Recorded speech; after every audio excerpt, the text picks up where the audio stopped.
இது அவள்தானா? என் கண்கள் அவளைத்தான் காண்கிறதா? ஒரு நாத்திகவாதியின் கனவுகளில் தெய்வம் வருவது போல இருக்கிறது.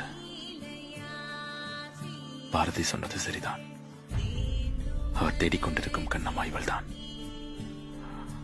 இந்த ஆற்றங்கரை அருகே அவள் விளக்கேந்தி வரும் அந்த ஒளியை கண்டிருந்தான்.